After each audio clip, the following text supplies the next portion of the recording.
ሙስሊሞቹ 3000 ናቸው። አንድ ሰው 70 ሰው አካባቢ ነው የሚገጥመው ማለት ነው። ግን የታገሉት በሰይፍ አልነበረም፣ በኢማናቸው ዘመቱ። ፍልሚያው ተጀመረ። ዘይድ ባንዲራው የያዘው መጀመሪያ ተገደለ። ከዛም ቆይቶ ጃዕፈር ተገደለ። ጃዕፈር ባንዲራውን ይዞ ነበር፣ እጁን ቆረጡት። በግራ እጁ ያዘው፣ ግራ እጁን ቆረጡት። በሁለቱ በተቆረጠው እጁን ያዙት፣ አንገቱን ቆረጡት። ከጃዕፈር በኋላ አብዱላህ ብኑ ረዋሃ ባንዲራውን አነሳ፣ እሱም ተገደለ። መጨረሻ ላይ ሰሃቦቹ ማን ይምራው ያን ጦርነት? ከኻሊድ የተሻለ ጀነራል የለም። ከሰሃቦቹ ውስጥ አንዱ ባንዲራውን አነሳና ወደ ኻሊድ ይዞ ተደ። ኻሊድ ያስኩት ላንተ ነው፣ ዛሬ ይህን ጦርነት ታደገዋል። ያኔ የጦርነት ስትራቴጂውን መሬት ላይ አወረደ። ነቢዩ ዓለይሂ ሰላቱ ወሰላም እሳቸው ሰራዊቱን ልከዋል። መዲና ላይ ቆመው የጦርነቱን ክስተት ለሰሃቦች ይነግሯቸው ነበር። ጦርነቱ ተጀመረ፣ ፍልሚያው ጦፈ። መጀመሪያ ዘይድ ተገደላኑና እንባቸው መጣ ነቢዩ ዓለይሂ ሰላቱ። ከዛም ባንዲራውን ጃዕፈር አነሳው፣ ጃዕፈርም ተሰዋ። ከዛም ባንዲራውን አብዱላህ ብኑ ረዋሃ አነሳው፣ እሱም ተሰዋ።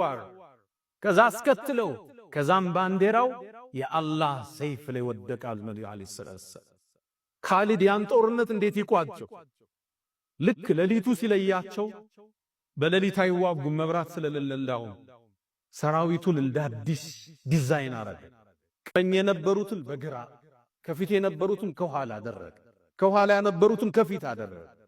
ከዛም ፈረሰኞቹን ከተራራው ጀርባ አደረጋቸውና ሲነጋ አቧራ ያጎናችሁ ተክቢራ እያረጋችሁ ነዋል። ሌሊቱን ከመዲና በኩል ጦር እንደተላከልን ይምሰላቸዋል። ልክ ሲነጋ ሩሞቹ ሲያዩት ማዕቁት ሰልፊ ፊቶች ተለዩባቸው። ቀኝ ያለው ግራ፣ ፊት ያለው ኋላ። አሃ ዛሬ ሌሊት መሐመድ ሰራዊት ጨምሯቸዋል አለ። ከዛም ተክቢራ ያረገ አቧራ ያነሱ ሰራዊቱ ገባ። ፈረሰኛ መጣላቸው፣ ደነገጡ፣ ብዙዎችን ገደሏቸው። ከዛም ኻሊድ አንድ ስቴፕ ወደ ኋላ ሸሸና ተመለሰ።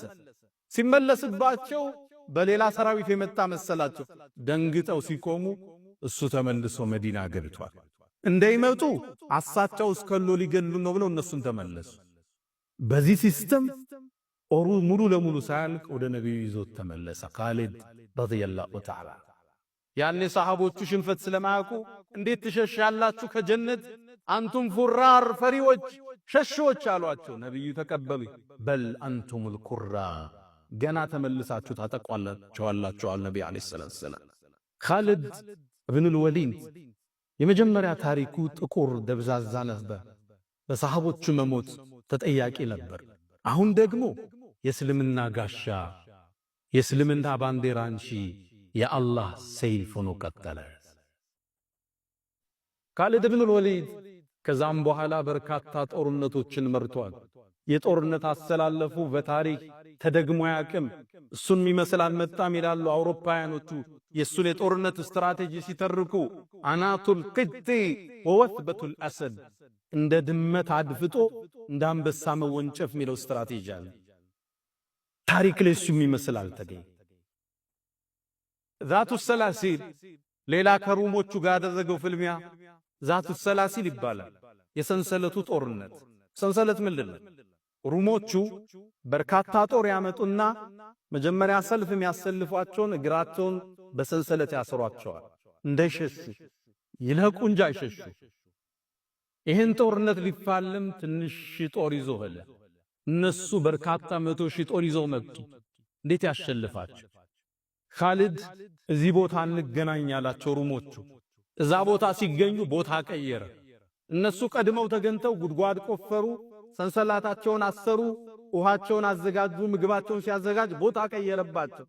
ኻሊድ ቀየረ ሲባል ምግባቸውን አንስተው ጉድጓድ ደፍነው ተከተሉት። ሄደው ቀደቡትና ቆፈሩ፣ ሰንሰለት አሰሩ። ልክ ይህን ሲያደርጉ ቦታ ቀየረባቸው። ሶስተኛ ደከሙ፣ አደከማቸው። መጀመሪያ ጉድጓድ ይቆፍራሉ፣ ጉድጓድ ይደፍናሉ፣ ዕቃ ይሸከማሉ፣ ዕቃ ያወርዳሉ። መጨረሻ እንደ ደከሙ ሲያቅ ሰራዊቱ ፊት ለፊት ተገናኛቸው። በአረቦቹ ፍልሚያ ሙባረዛም ይባላል። ሁለት ጀነራሎች ፊት ለፊት ወጥተው ይላተማል። ያሸነፈው የጦርነቱን ቃና ይወስነዋል። ስነ ልቦናዊ ማሸነፍ የምታሸንፈው የመጀመሪያው ፍልሚያ ላይ ኻሊድና የነሱ መሪ ሁርሙዝ ወጣ። ፍልሚያው ተደረገ። ከኻሊድ ፊት ማን ይቆማል? አንገቱን ከተከሻው ላይ ደነገጡ ሩሞች። እነ ኻሊድ ከፍተኛ የሆነ ዘመቻ አደረጉ። ድባቅ መጥቶ ወደ መዲና ተመለሰ ኻሊድ።